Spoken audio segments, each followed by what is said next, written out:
Mo City Menis, and we back bringing the heat to the ring from the streets. And today we here with a phenomenal OG in this game of boxing from DC. He's done time in the military, had an actual pro boxing career.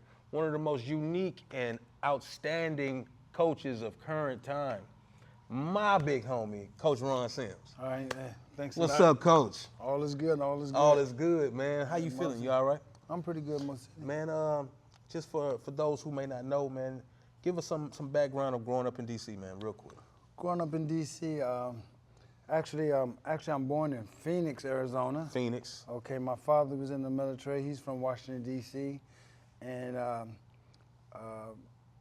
started school in Phoenix, and then we moved to D.C. when I was in elementary. Okay. And I went to a school by the name of H.D. Cook. It was in the 70s. That was elementary school, like I said.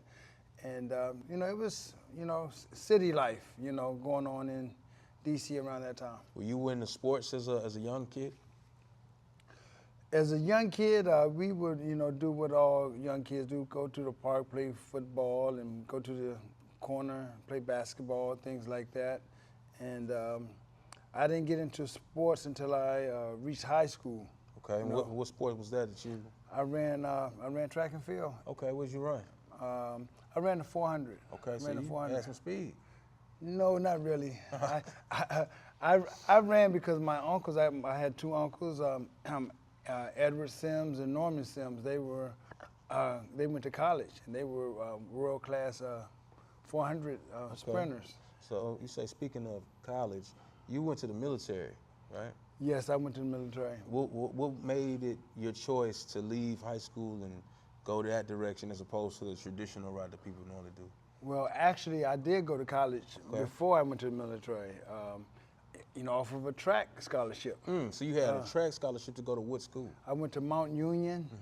Mount Union College is in Alliance, Ohio. I didn't stay there too long. It was kind of like a culture shock from where I'm from, and so I made it back home, and I got a job at Sharp Health School, and I worked part-time at McDonald's.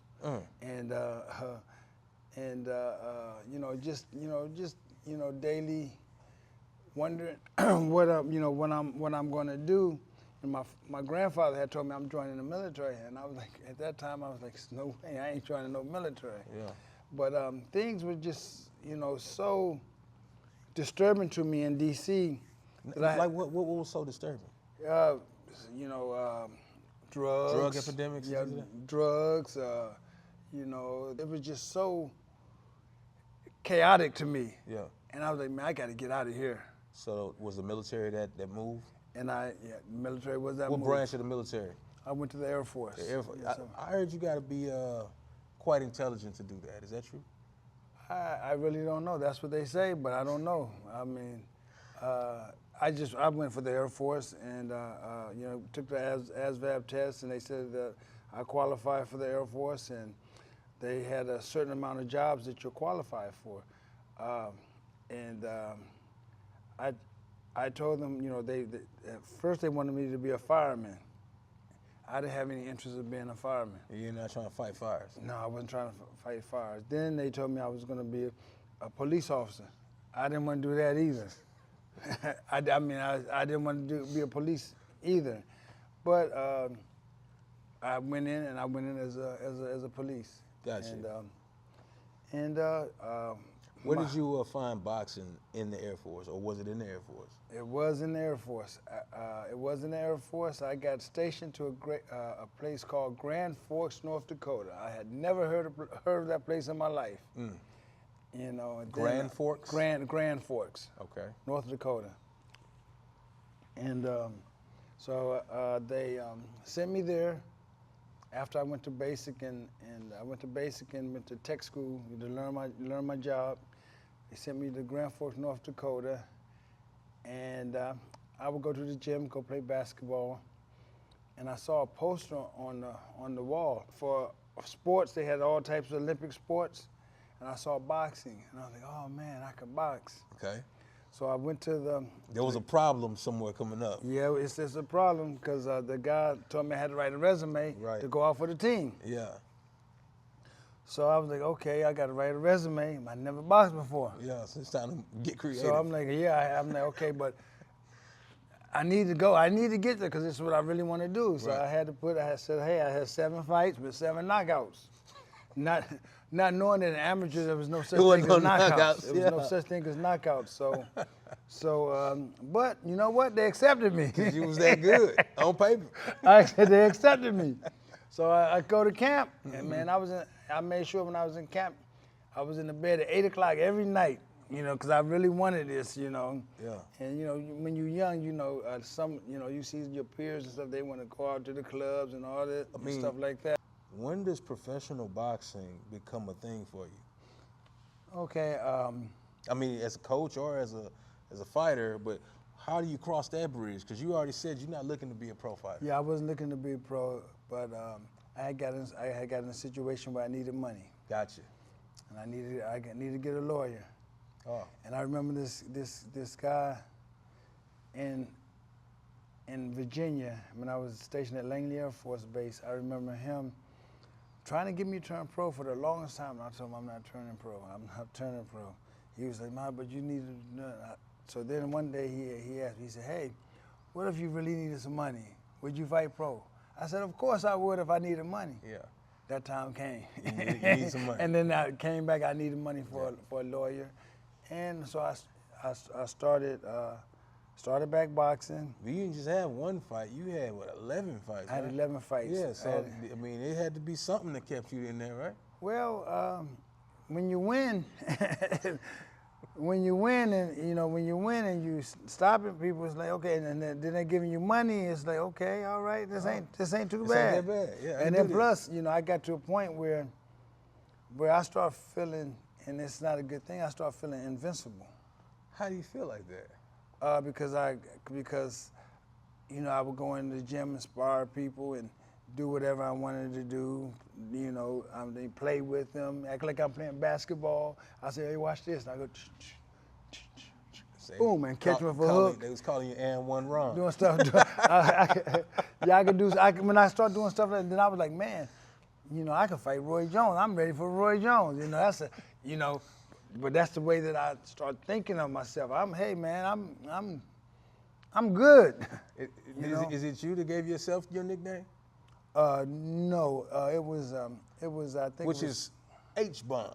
Yeah, H-Bomb. I think it was something that Chris Bird and Emmett Linton, all the guys that on the national team.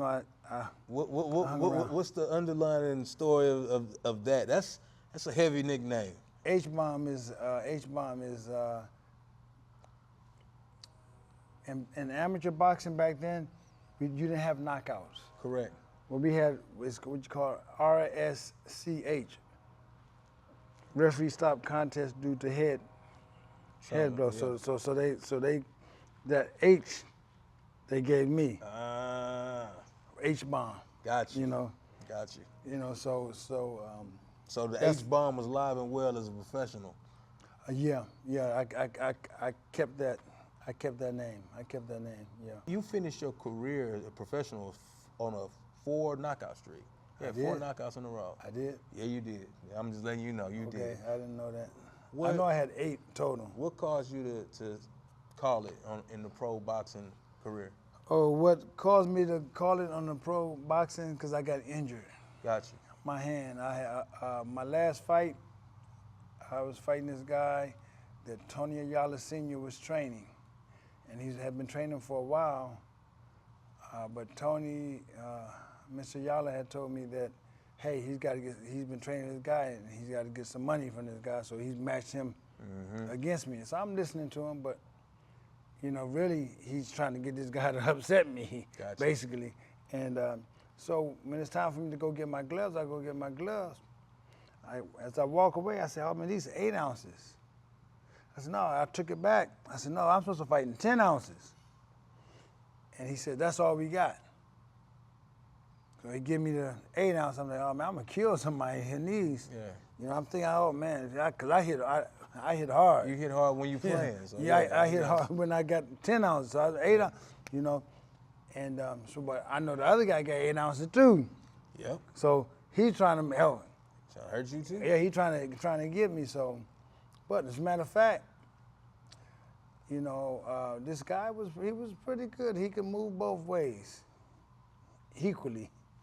He was right-handed, but he moved both ways. And matter of fact, remember I told you I thought I was invincible. Yeah. The third round, the end of the third round, the bell rings, and first thing that go to my mind as I'm walking back to the corner is I'm walking, I'm like, man, I can lose. That's what I'm thinking as I'm going back to the corner, like, man, I can lose. No, I didn't think I could lose. But you know, this guy hit me for 3 people, pop, pop, pop, and all of them hurt to the face, boom, boom, boom.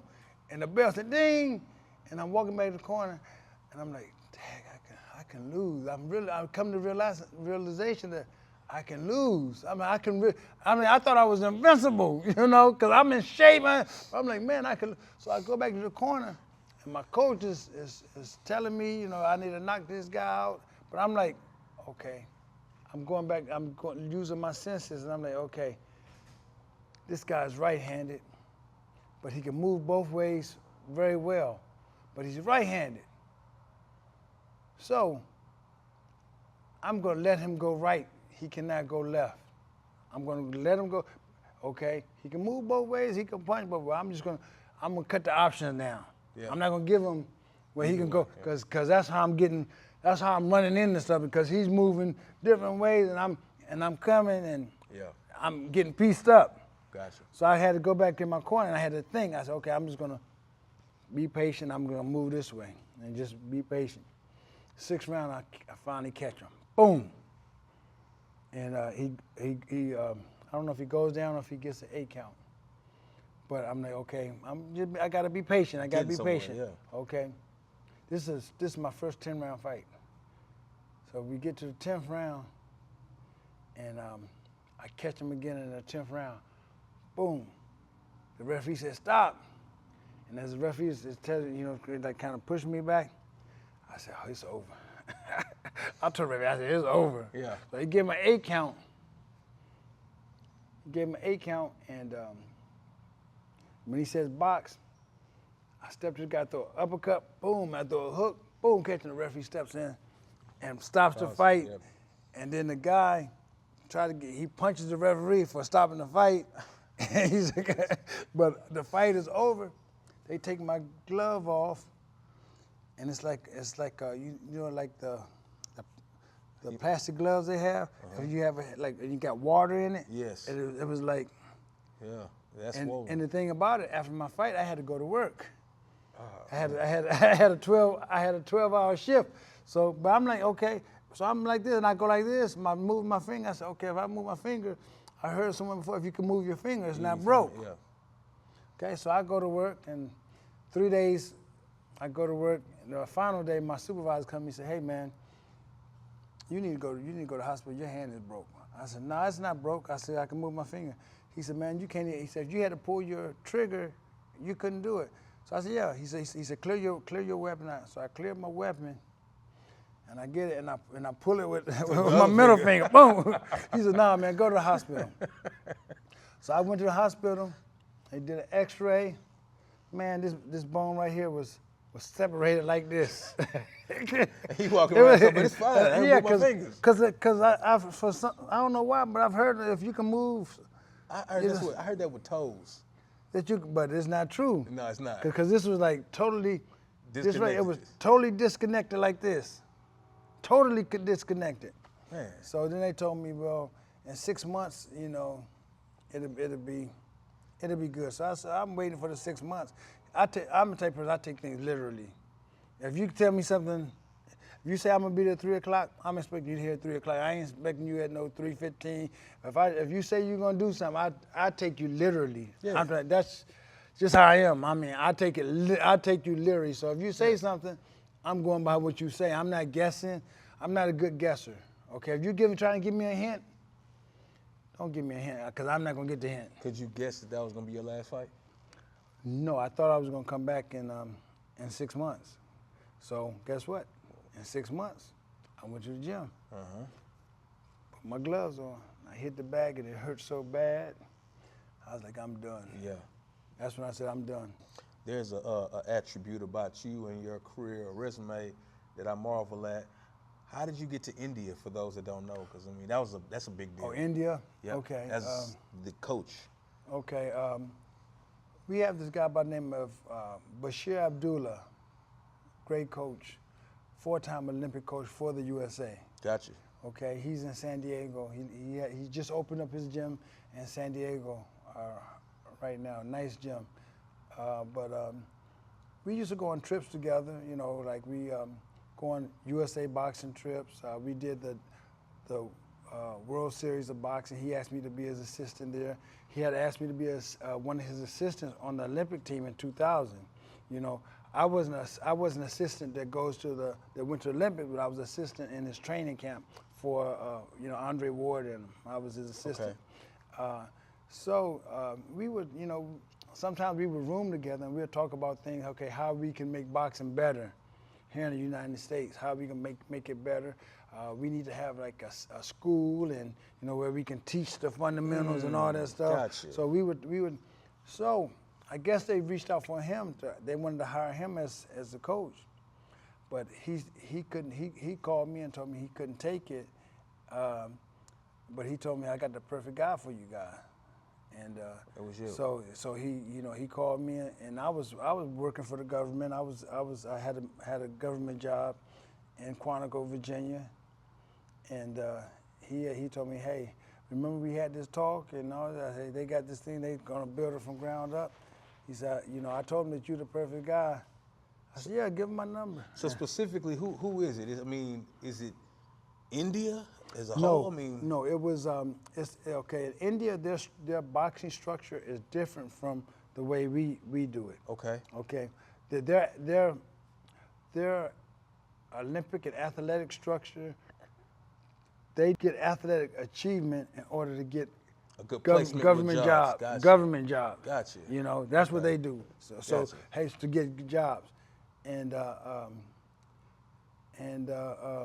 that's the difference.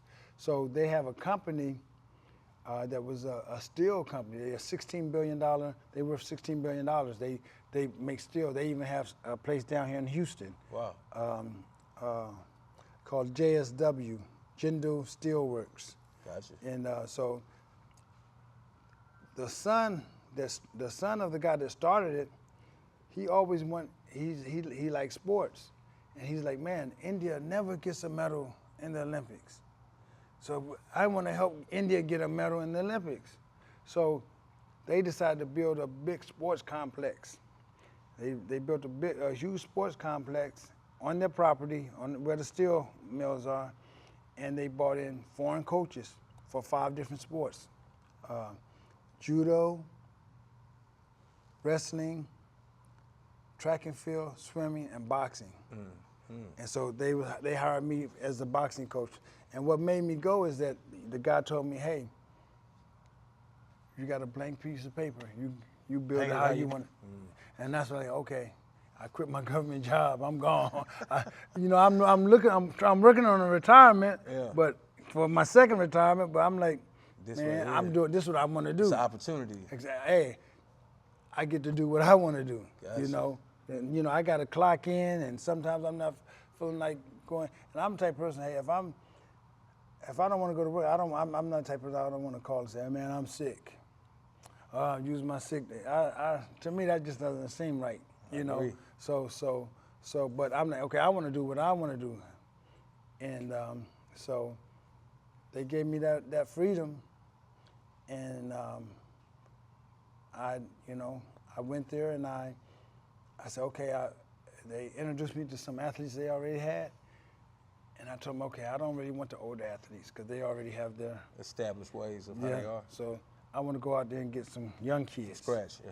Yeah, and I told the guy, I said, it's going to take 7 to 8 years for us to build something strong. And they heard it, but they didn't. They want now. Yeah. They wanted, hey, Right now. this next Olympics, we need this in the next Olympics. But I'm like, hey, it takes about 7 to 8 years. It does, because I've been through all types of meetings and research and stuff concerning Olympics. Whereas some people have sold their houses, for their kids to make it to the Olympics, and guess what? They ain't make it. Okay, you only hear the stories of the ones that do it and then they make it. There's a lot that have lost. So it's no guarantee. For sure. There is no guarantee. So that's why I try to let them know, hey, you guys have the money, you got to put the money in. You have to put the money in, but there's no guarantee. But they want a guarantee, Right. you know. You can't Yeah. you spent how long? 5 years there? I spent 5 years. So I recruited people from all over India. I got someone like Nishant Dev. Tell me about that. Did you meet Nishant Dev in the midst of that? Yes. Matter of fact, I went to a tournament, and it was I think it was a junior tournament, and he lost. But I said, I see I could show him some things. But he lost to another guy that I got the other guy too that he lost to. So I went across the country and I got 50 kids from all over the country, and they were all moved back to where you are, to where I'm at. Yeah. And we they went to school there, and most of them did not speak English. I say maybe about 40%. No, maybe about 80% probably didn't speak English. Yeah, that's a lot. About 80% didn't speak English. So guess what? We told them you gotta learn English. So they would take classes to take English, and then plus during workouts, I would have them come up in front of everybody, and you have to speak. They would have to speak, and some of them they scared to speak because their English wasn't that good. But I told them, I said, hey, who all wants to win a gold medal in the Olympics? All of them raised their hand. Sure. I said, okay. I said, so when you win a gold medal, guess what's going to happen? You got to talk. I said, they're going to put a microphone in your face. You can't be scared you can't be afraid. You got to speak. Excuse me. I said, you got to speak. And then I said, you know what? If you speak Hindi, India will love you. Yeah, of course, India's going to love you. But if you speak English, the whole world is going to love you. So I would have them come up and speak. Someone would cry. They would actually cry in front of everybody. And I said, okay, you go ahead and go back, but guess what? You coming back at the end. Yeah. And I would make them So speak. you were making them better fighters, but better orators and better speakers, to where they're more comfortable doing it, more confidence, or what? Well, not only orators but better people, because it's not only just about that. It's about I had to I'm teaching them to always do the right thing, and always if you make a mistake, stand up to your mistake. Okay, if you did something, don't lie about it. Don't let nobody take away your dignity, your what do you call it? Morality? No, it's not. What's the word? Integrity. Integrity. Yeah. Always have integrity. Don't let nobody take your. Don't let anybody take your integrity. Don't ever let nobody take your integrity. To me, that's the most important thing that you have. Okay, and so I taught them things like that. Hey, and I told them the story about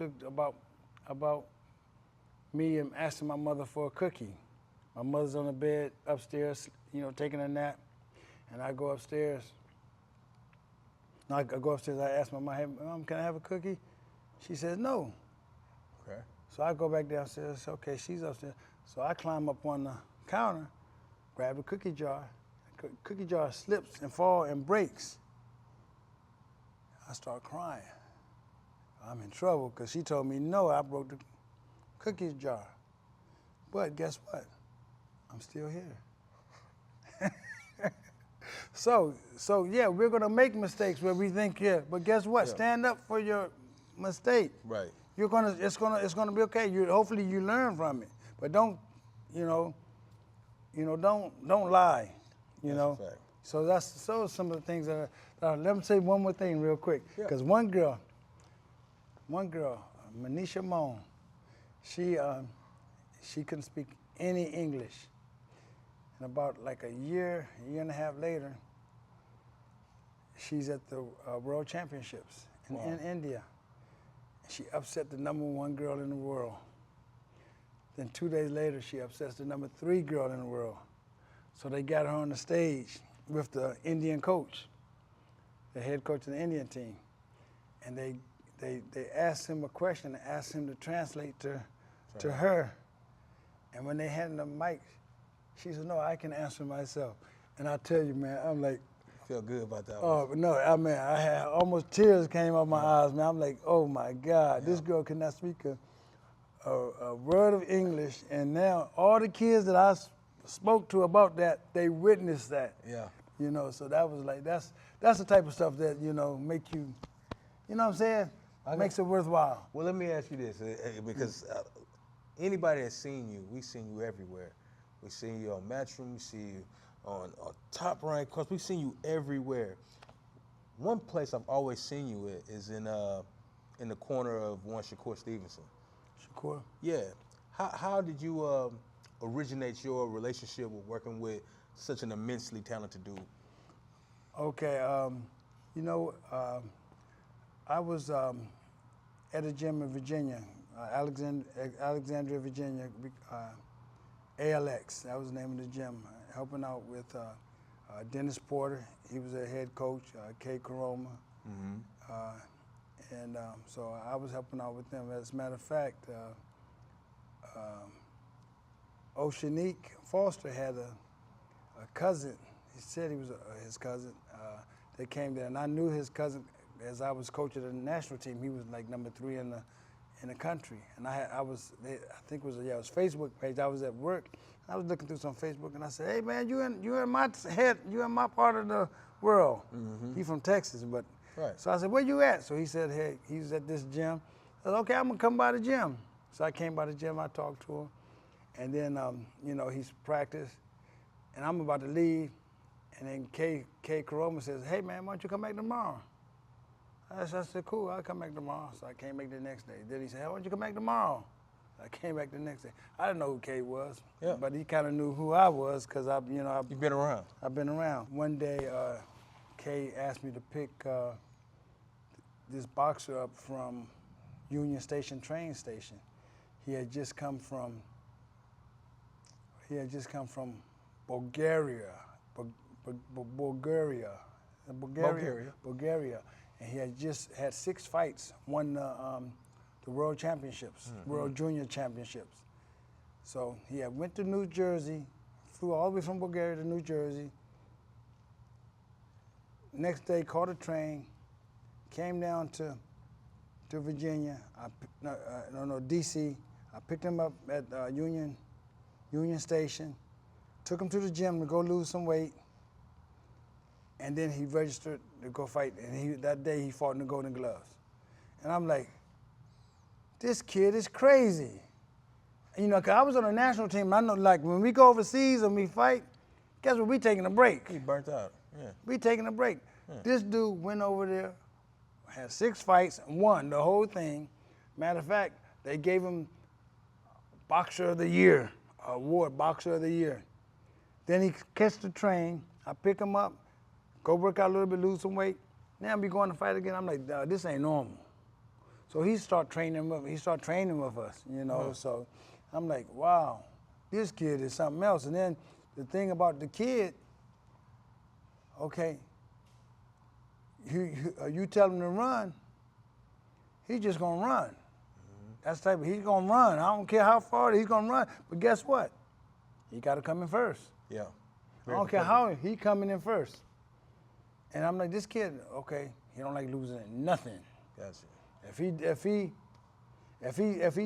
Well, he very competitive. He don't lose. Hey, he ain't trying to lose at nothing. Nothing. I'm like, okay. Matter of fact, he retired me in basketball because I played him on 1-on-1, and I'm like, oh man, I'm done. I'm too old. Yeah. And this was like over 10 years ago. So I thought, because he beat me so bad, I was like, I ain't playing this. I ain't playing no more. I'm competitive too, you guys. I don't know. Absolutely. You know, I'm a competitive guy. But he beat me so bad, I was like, I ain't doing this no more. I let this little kid beat me. I was really trying to beat him. I mean, you've had an opportunity to watch him from a different type of angle than a lot of others. Yeah. So what have you seen as somebody who's seen the world of boxing the way you've seen it? And I guess you could say, what do you see differently in him that you don't see elsewhere? I know you're saying competitive nature being one, but I mean, he's clearly arguably the best fighter on the planet. Well, I'm gonna say this, you know, for a while, you know, I'm looking, you know, I was with the national team for a long time. I've seen a lot of people come through. I've seen Roy Jones come through. I've seen, you know, I was with Roy Jones. I've seen Oscar De La Hoya come through. I see Floyd Mayweather, Zab Judah. You know, people that you don't, you know, that you don't even know that were at the top level. You don't even know them because they kind of fell off. But they were like the best. Yeah. Antonio Tarver, even the younger kids, Earl Spence, Bud Crawford. I seen all these guys come through. I've seen them come through from young kids, and now they're world champions.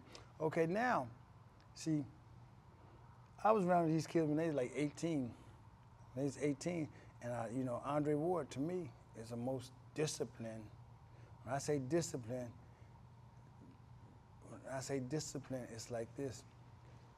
He does what he's supposed to do when he's supposed to do it. Okay, it's not about strictness, it's about having a plan and sticking to it and doing things in order. Okay? Being decent about it and being in order. Okay, nobody's gonna out-discipline Andre Ward. But as they come up, I'm gonna tell you the three that's the most disciplined at that time. Andre Ward, Earl Spence, Shakur Stevenson. And when I say the most disciplined, I'm saying that they had a focus about themselves. Okay, that this is what they're going to do. No matter what, this is what they're going to do. They're sticking to this. I ain't worried about no other things. Okay.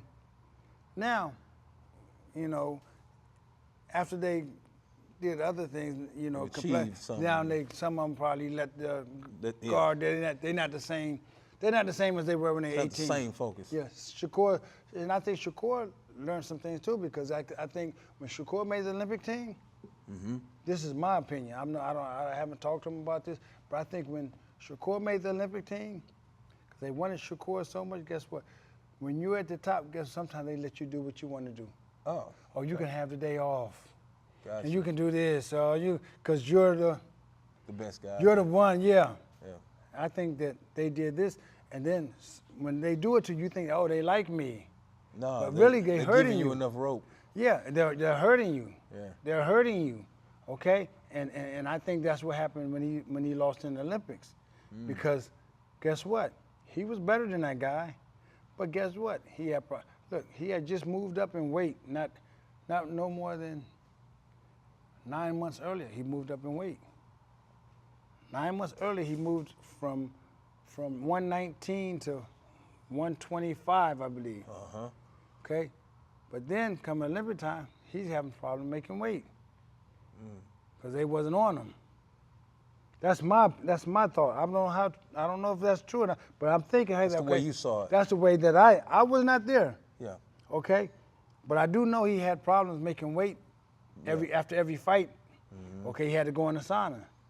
And then, if you watch that fight, I thought he won the fight, but I think that the other guy out-hustled him. He showed the judges the hell, and he lost a split decision. Yeah. Okay, I thought he won. If you watch it, I thought he really won the fight. I really do think, and I don't think I'm being biased. Okay, but I see where they can give it to the other guy, because the guy, he kind of like out-hustled on the judges, that he was moving more, and Shakur didn't have, he he wasn't fully with hustling full like strength. that, yeah. He didn't have that full strength to do it. Yeah.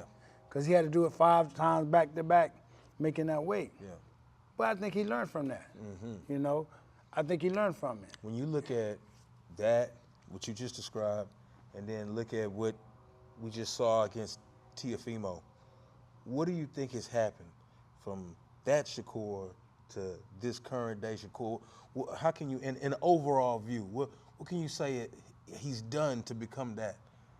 I think that he's matured and he's become, you know, and I think his maturity not only comes from him, but I think it comes from him talking to people like Andre, people like Bud, and, you know, how to get focused on, you know, because I'm telling you, for this camp, Shakur was totally focused for this camp. And, you know, as a matter of fact, when we had a 12-week camp. That's a long camp. It's very long. Okay, when we first went out there, Zach, he's Shakur's photographer. You know, we stayed in the camp house, and Zach told me, he said, hey, Coach Ron, can you take me to the PI gym at 9 o'clock? Shakur gonna be there at 9 o'clock. Now I know Shakur. Shakur don't get up until after 12 o'clock. Mm-hmm. So I know Shakur. Hey, Shakur's not an early. Mm-hmm. I think, no, it was 10 o'clock. I think it might have been 10 o'clock, 9 or 10 o'clock. But anyway, I said, Shakur ain't going to be there, man. I'm telling you, he ain't going to be there. So I'm going to take you, but Shakur don't get up until he gets up late, no matter what. You know, you can do that because guess what? This is what you do. So guess what? I don't have to live according to the way that the world is going. Right. I can live, I got my own time. Right. And I understand that. Okay, but this time he decided to focus, and we show up. He was there an hour before us, and everything, he was on time, and he was working. I'm like, okay. When I couldn't believe, I was like, man, I had to tell Shakur, man, he told me, I told him you wasn't gonna be here. But he was here an hour, you know, so he was really focused on this. He was focused, and I think maturity. He knows what he wants, and he knows how to get what he wants. I want you to give me, in a few sentences, what you would say if asked about the amazing Keyshawn Davis. I was asked about the amazing Keyshawn Davis, yeah, and I'm telling you, this is how I came up with the amazing, okay, because I'm watching him spar guys, and different guys, and I'm watching their reaction to him because he gives them different looks.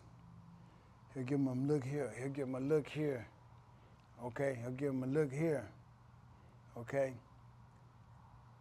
he'll execute. But I noticed that sometimes he'll give them that certain look, and guess what? They freeze. So I'm like, okay, it looks good, it looks good. So now I'm holding mitts with him. I said, okay, give me them different looks. So he give me. So now, guess what? I freeze. I'm like, this dude is amazing, cause he's making me feel a certain way. Yeah.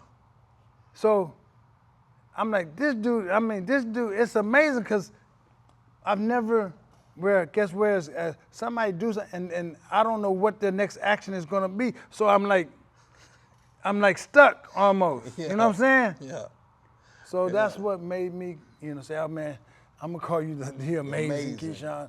And he's like, oh, I like that. What did you think about his last performance, man? Oh, I thought Because I mean, he got to stop it. He got to stop it. Did you see that happening beforehand? You know what?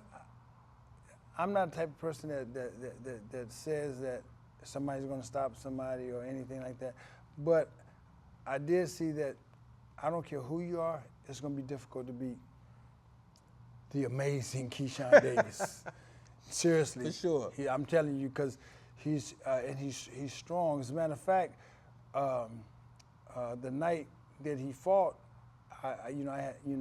we We had Dorsett hold the mitts for him. We had, the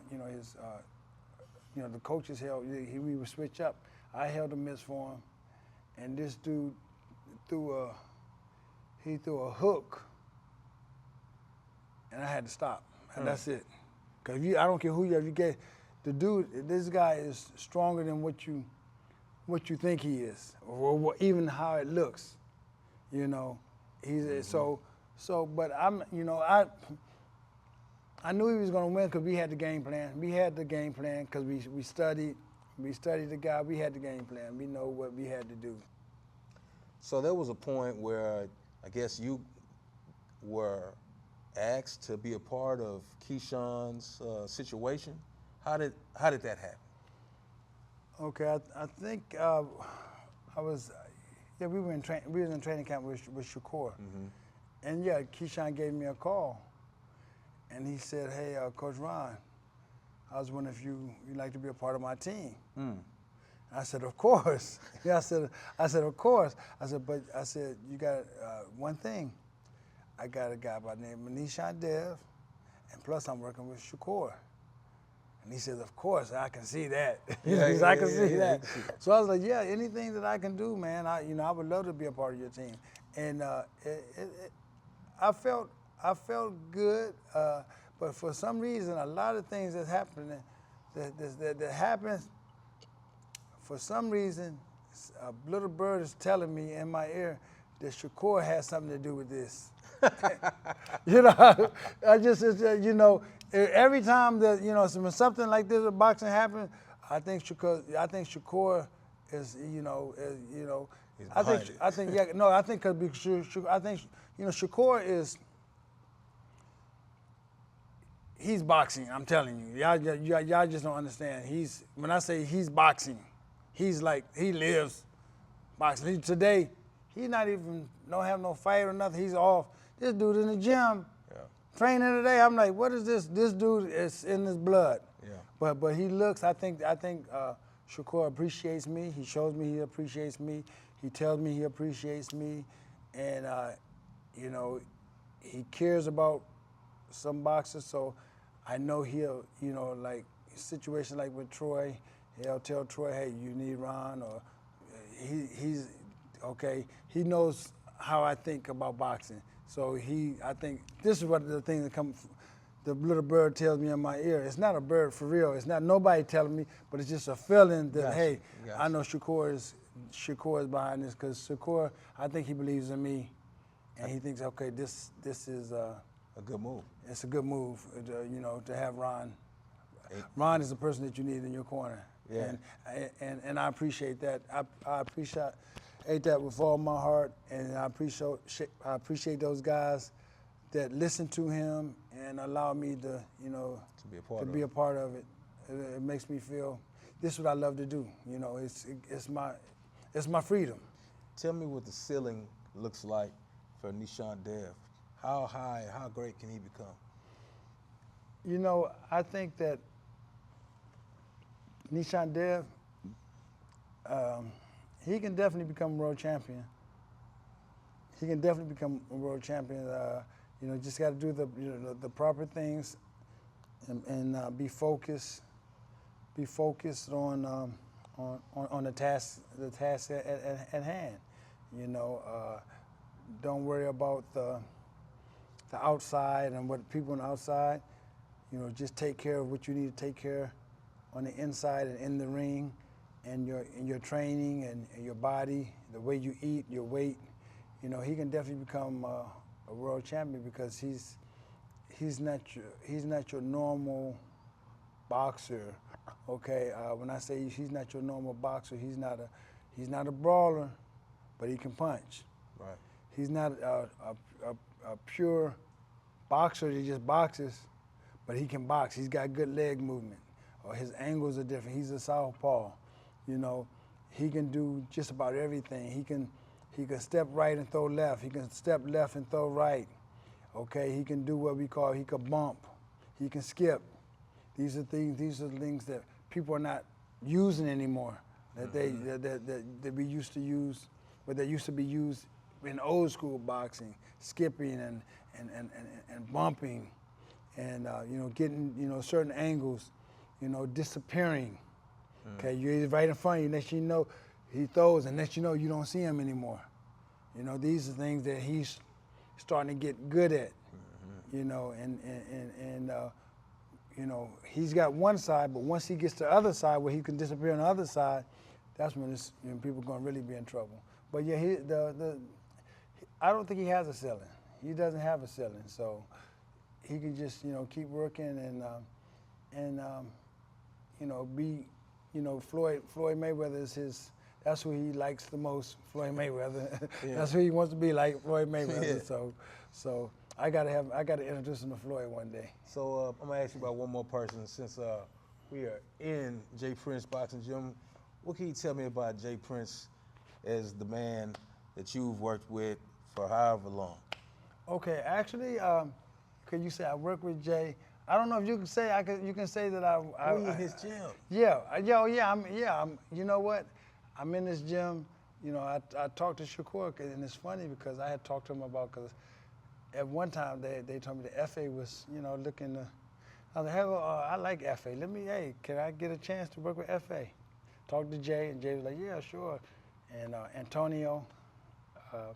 So we, you know, but then FA told me, oh, you know, I already have a coach. I was like, oh, no. He said, Kay. I said, oh, okay. I said, well, yeah, you can talk to Kay, you know, whatever. But you know, you know, so, but he went ahead and, you know, stayed with Kay. I know Kay, so I was like, okay, but you know, you know, you can definitely be a world champion. That's what so that's how I initially got over here, and I talked to Jay, and Jay said, hey, you man, we would love you in the gym because we think you're an asset. Yes. You're an asset. So I'm like, and I've known Jay for a long time. Back when I had my heavyweight, Malcolm Tan, we used to come here across the street. They had the gym was across the street, Right. and we would come over there and spar. And so I'd known Jay. And matter of fact, when Dre and Coach Virgil Hunter, I came over with them also, and we used to, you know, travel with them during the Olympic trial in Mississippi. You know, we were hanging together playing dominoes and stuff like that. So I don't really look at it like Working with work. Yeah, I don't really look at it like work. somebody, It's like somebody who you're around. yeah. Yeah. But I think that he's a inspiration, man. And you know, when he talks, when he talks, you know, I'm listening. I listen to him. You know, even like if it's so and so. But then sometimes when I listen to Martin Luther King, I'm like, man, for some reason, Jay reminds me of Martin Luther King, the way that he talked, man. I don't know if y'all get it, but that's what I get. I'm like, man, this dude is wise as I don't know what, man. Oh yeah. Yeah, you know, yeah. But he's like real, you know, it's like It's very smooth. It's yeah, very, and it's wise. It's very like calculated. it's like it's wise. It's like okay, I gotta. And sometimes I ask him questions about certain things, and he gives me some answers. I'm like, okay, I gotta ponder that. And then of course I've read his book, and I think, you know, a lot of us should read his book. Yes. Because he got some good stuff, you know. And this is one thing, you know, that he learned young, because he wanted to become a millionaire, and he figured out how do you become a millionaire. Have 7 sources of income, and you will become a millionaire. That's what I read in the book. I don't know if I don't. That's what I got out of the book. I don't know, but if you may have seven sources of income, you become a millionaire. Gotcha. I saw that in the book. I think I saw that in the book. I'm almost sure I saw that in the book. But you know, but he got a lot of good things in that book. Things like you know, when he had he thought he had my man Rip Van, wasn't it the Ice guy? Yeah. Rob Van Winkle. Rob Van Winkle, yeah. Yeah, Vanilla Ice. Yeah. And when he blew up, he's like, oh, Robert. Yeah. And find out that the guy didn't sign him. Right. And guess what? He had to get rid of him. Because guess what? You're supposed to sign this guy. Of course. You know. So we go through life. You know, sometimes we make mistakes, and we, you know, but guess what? We don't give up. We don't quit. We keep on going and keep pushing. You know. I'd like to ask you something else before we get out of here. I know you've seen boxing from different angles, from a fighter, from a coach, you know, different little angles and different corners and nooks around the sport. What can you say, is boxing headed in the right direction, or is there something that needs to happen? I think boxing is boxing. Boxing is always going to be boxing. Boxing to me emulates life to a T. You know, How so? You're going to have your ups and downs. Mm-hmm. You're going to have your ups and downs. You're going to have your crevices. You're going to have, you're going to have your great times. The peaks and valleys. You're going to have all that. It's just like life. You know, you're going to have some bad things happen. Yeah. You know, and it's life. Bad things happen in life. Right. You can have some great things. Okay, you can have some mediocre things. You know, and I think boxing is always going to exist. If you're talking about Zuffa and all these, yeah, you know what? One thing I do like about Zuffa, or any organization, is, and you know, I hear a lot of boxers, they talk about, oh man, they talking about the belts and they talk about this and that. I'm like, yo man, why are you against this? This is more opportunity for you. Right. Anything that gives a boxer more opportunity, that's good. Should be for it. Okay, so all these belts, man. Man, if you only had a certain amount of belts, you definitely ain't gonna get no opportunity. Yeah, The more belts you have, the more opportunity there is for boxers. Yeah. Yes. So hey, we want more belts. We want more opportunity, because guess what? We have a lot of boxers. Mm-hmm. Give them more opportunity. I got an idea right now. Okay, Zuffa, they're basically working with like not the top guys, but like almost like the almost tier, yeah. Okay, what about the other guys? Right, we need something for opportunity for the guys to get here, so they can get here, and then they can try to get there. Yeah, you know, sense. The only thing I don't like about Zuffa is when they came out and said, we're taking over boxing and we only gonna have one belt. No, we don't want to have one belt. We want all the belts, because I need more opportunity. And guess what? Now, only Zuffa boxers, if you're a Zuffa boxer, you have to stay with Zuffa. No, come on, man. You closing the door on them. Yeah. Like you're not letting them be as great as they can be. Yeah. You know, but it is, I like the opportunity that they present. Yeah. For boxers, you know. Man, we appreciate the opportunity to sit down with you. Hey, thanks. You know, you're somebody I admire, especially in what you do. You know, how effective you are. I've heard out of so many different guys' mouth, whether it be Troy, Isley, Shakur Stevenson, you name it, about how you've impacted being around them. I mean, even the guys who people don't know about, they know your impact on the sport, man. And we just want to make sure we salute you and appreciate you for just sitting down quickly with us and giving us the rundown, you know. But at the end of the day, we was with the H-bomb. Coach Ron Sims, appreciate you for coming with us. I appreciate you. Thanks a lot. I hope I ain't talk too much. Nah, you ain't talking enough. I was going all over the place, You man. ain't talking enough, man. And just like that, we gone, man. All right. I'm Coach Ron, and you're tuned into Bringing the Heat.